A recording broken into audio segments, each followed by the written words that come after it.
সুপ্রিয় শিক্ষার্থী, আজকে আমি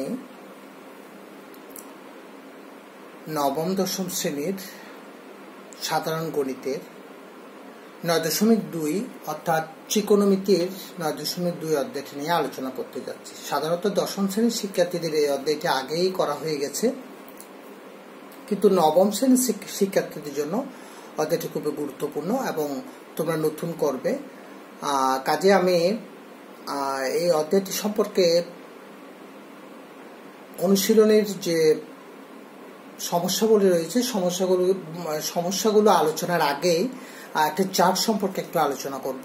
চার্টটা হচ্ছে ত্রিকোণমিতিক যে অনুপাতগুলো ছিল 9.1 চ্যাপ্টারের মধ্যে, অর্থাৎ ত্রিকোণমিতির যে অনুপাতগুলো নিয়ে তোমরা গাণিতিক সমস্যা বলিগুলো সলভ করেছো, আজকে ওই ত্রিকোণমিতিক অনুপাতগুলোর ক্ষেত্রে সাইন থিটা, কস থিটা এই রকমের যে অনুপাতগুলো ব্যবহার করেছিলে তোমরা, ওখানে থিটার ছিল কোণ, আর এই থিটার পরিবর্তে আজকে আমরা 30 ডিগ্রি, 45 ডিগ্রি, 60 ডিগ্রি, 90 ডিগ্রি এই যে কোণগুলো, এগুলো ছাড়াও বিভিন্ন কোণ ব্যবহার করতে পারো, যে কোনো মানের কোণ। তারপর আমরা এই কোণগুলোর দিকে এই চ্যাপ্টারের অথবা এই অধ্যায়ের অঙ্কগুলো সলভ করব। সেক্ষেত্রে আমি একটা চার্ট শেখার কথা বলবো। তোমাদের টেক্সট বই একটা চার্ট আছে, ওই চার্টটি কিভাবে শিখবে বা কিভাবে একটু কৌশল আয়ত্ত করবে সে বিষয়টা আমি দেখাবো এবং কিছু মান নির্ণয় করে দেখাবো। আর পরবর্তীতে, আজকে ক্লাসে হতে পারবো না, পরবর্তীতে আমরা সমাধানগুলো করব ওই অধ্যায়টি। এখন আমরা দেখবো চার্টটি দেখলে তোমরা বইয়ের মধ্যে দেখতে পাবে সাইন 0 ডিগ্রি সমান কত, কস 0 ডিগ্রি কত, এই মানগুলো দেওয়া আছে, যেটা তোমরা মুখস্থ করতে পারো, কৌশল প্রয়োগ করে করতে পারো, অথবা ক্যালকুলেটরের সাহায্য করতে পারো। চার্টটা তাহলে একটু দেখো সবাই। এই যে চার্টটা দেখা যাচ্ছে এখানে, এই চার্টের মধ্যে প্রথমে আমরা দেখতে পেলাম 0 ডিগ্রি, তারপরে 30 ডিগ্রি, 45 ডিগ্রি, 60 ডিগ্রি এবং 90 degree. Sine 0 degree 0, cos 30 degree ক্ষেত্রে সাইন 30 ডিগ্রি হাফ, সাইন 45 সাইনের জন্য, প্রথমটার জন্য আমি আলোচনা করতেছি, sine 45 degree 1/√2, sine 60 degree √3/2, sine 90 degree 1। এখানে সাইনের বিপরীত হবে cosec. Sine 0 degree 0, cosec 0 degree কত হবে দেখো। আমরা দেখতে পেলাম সাইন 0 ডিগ্রি হলে 0 হয়, তাহলে কোসেক হবে সাইনের বিপরীত, কোসেক 0 ডিগ্রি হলে 1/sin 0, অর্থাৎ 1/sin 0, এখানে 1/sin 0 ডিগ্রি, সাইন 1/0, 1/0 মানে এখানে অসংজ্ঞায়িত, অবাস্তব রাশি, অবাস্তব। এবং এই যে অবাস্তব রাশির ক্ষেত্রে অসংজ্ঞায়িত যে রাশিটা, এটার ক্ষেত্রে তাহলে আমি বলবো সাইন 0 ডিগ্রি 0, কিন্তু কোসেক 0 ডিগ্রি হবে অসংজ্ঞায়িত। ঠিক একইভাবে যদি তুমি দেখো sine 30 degree half, cosec 30 degree হবে বিপরীত হয়ে যাবে 2, সাইন 45 ডিগ্রি 1/√2, কোসেক 45 ডিগ্রি হবে শুধু √2, সাইন 60 ডিগ্রি গেল √3/2, কোসেক হবে 2/√3, সাইন 90 ডিগ্রি 1, কোসেক হয়ে যাবে 1 এর বিপরীতে 1। কস একইভাবে পুরো চার্টের মানগুলো দেখবো। tan এর ক্ষেত্রে দেখবো tan 30 ডিগ্রি যদি 1/√3 হয়, cot 30 ডিগ্রি হয়ে যাবে √3, অর্থাৎ 1 নিচে আসবে, নিচের 1 এর কোনো ভ্যালু নেই, কাজের নিচে 1 না দিলেও চলবে। আমি বললাম tan 30 ডিগ্রি গেলে আমি শিখবো কি 1/√3, cot 30 বললে বিপরীত হয়ে যাবে, শুধু √3 হবে। এবার আসো এই যে মানগুলো লিখলাম, এই মানগুলোকে কৌশলে কিভাবে করবে মুখস্থ করতে পারো তোমরা। কৌশলে করাটা দেখো। কৌশলের ক্ষেত্রে আমরা প্রথমে 1 2 0 1 2 3 4 এই ডিজিট গুলা লিখি, 0 1 2 3 4 সবগুলোকে 4 দিয়ে ভাগ করে দাও, একটা কৌশল। রুট করে দাও সবগুলোর বর্গমূল। তুমি যদি 0 কে 4 দিয়ে ভাগ করে 0 আসবে, 0 এর বর্গমূল আসবে 0, এটা হবে হাফ, বর্গমূল এটা আসবে 2 বাই, ক্যান্সেল হয়ে যাবে, এটা দিয়ে 2 হাফ 1/√2, এটা আসবে √3, 3 এর কোনো বর্গমূল নেই, 4 এর বর্গমূল 2, আর এটা আসবে 1।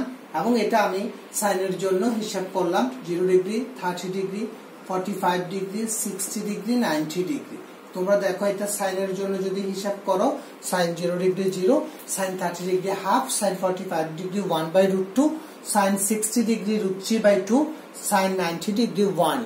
এই মানগুলো পাওয়ার পরে সাইনের আমরা যদি কোসেক যাই তাহলে বিপরীত করে দিব, অর্থাৎ কোসেক 0 ডিগ্রি হবে 1/0, 1/0 বলছিলাম অসংজ্ঞায়িত, এটা হবে 2/1 মানে 2, এটা √2/1 √2, এটা 2/√3 এটা কোসেক।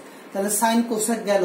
এবার কসের ক্ষেত্রে আসো, কস শিখবে কিভাবে মনে রাখবে।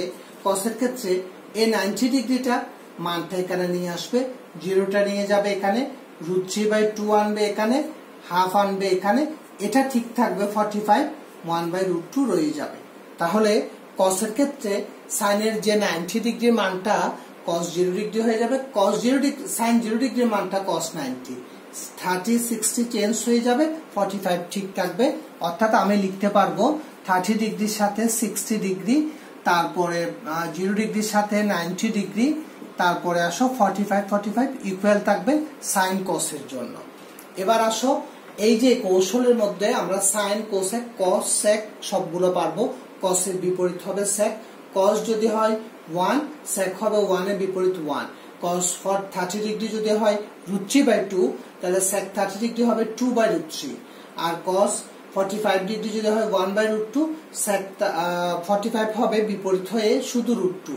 cos 60 ডিগ্রি যদি হয় হাফ, তাহলে sec হবে, অর্থাৎ cos এর বিপরীত যেটা, cos এর বিপরীত sec হবে 2 হবে এটা। এভাবে তোমরা প্রত্যেকটা অনুপাতের মান করবে। বাকি রইল tan এবং cot।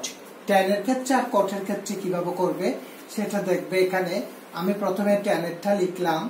tan এর জন্য যেটা করব, এখানে লিখব 0 1 3 9, এটা আমরা অসংজ্ঞায়িত ধরে নিই, এটা অসংজ্ঞায়িত রাখবে, অসংজ্ঞায়িত।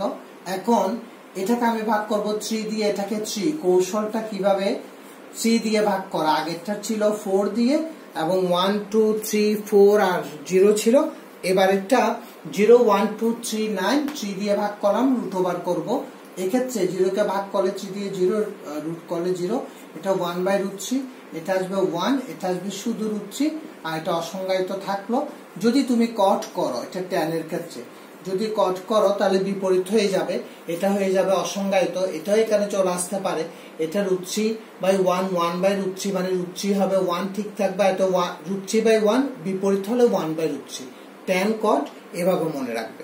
এখন এই মানগুলোর উপর ভিত্তি করে আমরা এই অধ্যায়ের বিভিন্ন সমাধানগুলো সমস্যাগুলো আমরা সমাধান করতে পারবো। প্রথম দিকে দেখো, আমি 8 নম্বর অঙ্কটা নিয়ে একটু আলোচনা করতেছি তোমাদের। 8 নম্বর অঙ্কটা হলো তোমাদের টেক্সট বইয়ের 8 নম্বর অঙ্কটা একটু করে দেখবে সবাই। চ্যাপ্টারটি করার সময় বই সাথে রাখবে। 8 নম্বর অঙ্কের মধ্যে মান নির্ণয় করো। 8 নম্বর 1 minus cot square 60 degree divided by 1 plus cot square 60 degree। তোমাদের চারটা একটু মিলিয়ে দেখবে। cot 60 ডিগ্রির মান, tan 60 ডিগ্রি ছিল √3, আর cos 60 ডিগ্রি হয়ে যাবে তোমার tan 60 যদি √3 হয় তাহলে cot 60 হয়ে যাবে 1/√3। সেই হিসাবে আমি এটা লিখবো 1/√3 হোল স্কয়ার, 1/√3 তাও একই মান, √3 হোল স্কয়ার, রুট চলে যাবে 1/3, আবারও 3 ক্যালকুলেশন করো, 3 minus 1, এখানে 3 plus 1, এখানে আসলো 2/3, এখানে আসলো 4/3, 2/3, আচ্ছা 3/4 ক্যান্সেল করে দাও, 2 উপরে 1 হাফ। অর্থাৎ আমরা শুধুমাত্র চার্টের মানগুলো শিখে রাখলে পুরোপুরি ভাবে যে কোনো ধরনের সমস্যাগুলো সমাধান করতে পারবো। এখন আসো 8 এর পরে 9 10 11 12 13 14 প্রায় সেম টাইপেরই আমরা 15 নম্বর অঙ্কটা একটু করে দেখবো।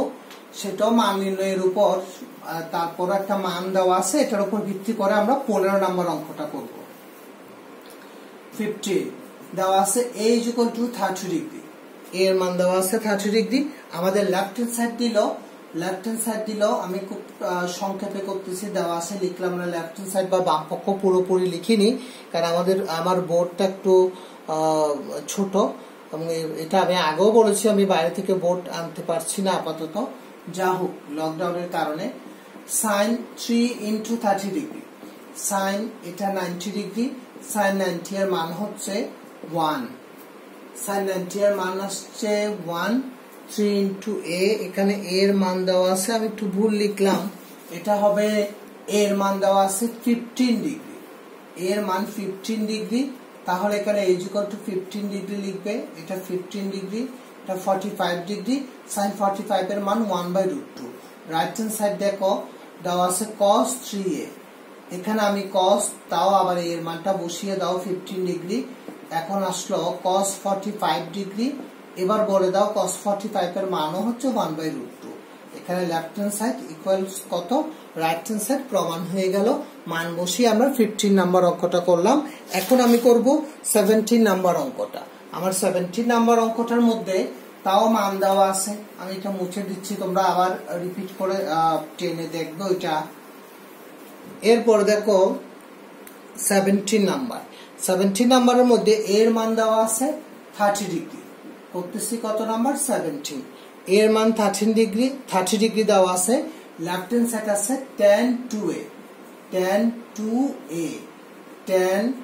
2a এর জায়গায় লিখো 30 ডিগ্রি আমরা বলবো tan 60 এর মান হচ্ছে √3 রাইট হ্যান্ড সাইডটা দেখো এবার রাইট হ্যান্ড সাইড হলো 2 tan a 1 - tan square a 2 tan a 1 - tan square a প্রশ্নটা বই থেকে লিখলাম মানটা বসিয়ে দাও tan 60 degree 1 - tan 60 degree whole square দাও tan 60 তুমি চার্টে দেখবে tan 60 এর মান √3 বা কৌশল বললাম কৌশলটা শিখে রাখবে √3 আচ্ছা সরি tan 60 না এটা 30 ডিগ্রি আর এখানেও 30 ডিগ্রি তাহলে tan 30 এর মান হবে কত 1/√3 আর এখানে আসবে 1/√3 হোল স্কয়ার তুমি ক্যালকুলেশন করো এবার এটা হলো 2/√3 1 - 1/3 এখানে আসি এরপরে 2/√3 এটা আর এটা লসাগু করার পরে বিয়োগ করলে আসবে 2/3 এবার চেঞ্জ করে দাও এখানে আসলো গুণ করলে উল্টে যাবে 3/2 2 কাটাকাটি 3 মানে হচ্ছে 2টা √3 এখানে উপরে যে 3 আছে 2টা √3 তোমরা আগেই শিখছো এটা 2টা √3 গুণ করলে আসবে 3 2টা √3 গুণ করলে আসবে √3 হোল স্কয়ার মানে হচ্ছে কত 3 অর্থাৎ এখানে যে রুটের যে মান আছে এটা হাফ 2 এর সাথে হাফ চলে গিয়ে 3 আসলো এখানে আমি বলতে পারবো 2টা √3 এই √3 দিয়ে 2টা √3 কে ক্যান্সেল করলে থাকে একটা √3 আমাদের লেফট হ্যান্ড সাইড এবং রাইট হ্যান্ড সাইড মিলে গেল এভাবে আমরা মানগুলো বসিয়ে যে কোনো ধরনের সমস্যাগুলো সমাধান করতে পারবো এখন আসো নতুন নিয়মের একটা অঙ্ক 18 19 এবং 21 এর মধ্যে যে কোনো একটা দেখিয়ে দিচ্ছি আমি 18 নাম্বার আজকের হয়তো লাস্ট অঙ্ক এটা আজকের ক্লাসের নেক্সট ক্লাসে তোমাদের আমি পরবর্তী অঙ্কগুলো নিয়ে আলোচনা করব এই চ্যাপ্টারে 2 দিনেই ভাগ করে রাখলাম পারলে সৃজনশীল নিয়ে একটু দেখাবো এখন দেখো 18 নাম্বার আমার দেওয়া আছে 2 cos a ওই দেওয়া আছে মান থেকে আমি লিখলাম এখন 2 cos a অর্থাৎ পুরো দেওয়া আছে এখানে প্রশ্ন দেখলে বুঝতে পারবে 2 cos a + b = 1 পাশে আরো ছিল আমি একটা অংশ লিখলাম প্রথমে দেওয়া আছে দিয়ে লিখবে তোমরা উপরে cos এই 2টাকে গুণ ছিল ভাগ হয়ে গেছে এটার একটা মান আছে তোমরা ওই চার্টেরই সবকিছু নির্ভর করবে চার্টের উপরে চার্টের মানগুলো যদি তোমরা আয়ত্ত করতে পারো এই চ্যাপ্টারের অঙ্কগুলো তোমাদের জন্য খুব বেশি সহজ হবে এখন আসলে এটা cos 60 ডিগ্রি cos 60 ডিগ্রি যদি হয় cos 60 হবে sin 30 cos 60 আমি তো তোমাদের বলছিলাম sin এবং cos চেঞ্জ করে ফেলবে 30 60 এভাবে চেঞ্জ করবে 090 sin cos এর ক্ষেত্রে 090 30 60 45 ইকুয়াল থাকবে a + b = 60 degree 1 number equation আবার দিয়ে বাকি অংশটা লিখব 2 sin a - b = তাও 1 লিখব এটা sin a - b ইকুয়ালস আসছে আমার 1/2 তাহলে আমি লিখতে পারবো sin a - b = sin 30 degree sin cancel হয়ে গেল a - b = 30 degree 2 number equation 1 এবং 2 যোগ করে দাও তোমরা এখানে 1 এবং 2 এভাবে লিখবে না কিন্তু তোমরা করবে কি 1 নং এবং 2 নং সমীকরণ যোগ করে পাই a - b = আমার আসছে a + b 60 R a - b আসছে 30 ডিগ্রি এখানে b ক্যান্সেল 2a আসছে 90 ডিগ্রি আর এর মান আসছে কত 45 ডিগ্রি। এর মান যে 45 ডিগ্রি আসলো, এখন এই মানটাকে আমরা 1 নং সমীকরণে বসাবো। এই 1 নং সমীকরণে যে কোনো একটাতে বসাতে পারো। 1 নং সমীকরণে যদি বসাই, মুছে ফেললাম উপরের অংশটা, আমি 1 নং এ এর মানটা বসিয়ে পাই, এর মান হচ্ছে 45 ডিগ্রি প্লাস বি, এই যে বি ইজ ইকুয়াল টু কত আসছে 60। therefore আমরা b ইজ ইকুয়াল টু পেলাম 60 মাইনাস 45, সো আমরা লিখতে পারলাম b ইজ ইকুয়াল টু কত 15 ডিগ্রি। দুইটা মান দেখাতে বললো আমাদেরকে, a এর মান আসলো 45 ডিগ্রি আর b এর মান আসলো 15 ডিগ্রি। দেখানো হয়ে গেল। আমরা পরবর্তীতে নেক্সট ক্লাসের মধ্যে যে পাঠটা দিব আমি, সেটা হচ্ছে 9.2 অধ্যায়েরই বাকি অঙ্কগুলো নিয়ে আলোচনা করব। ধন্যবাদ সবাইকে।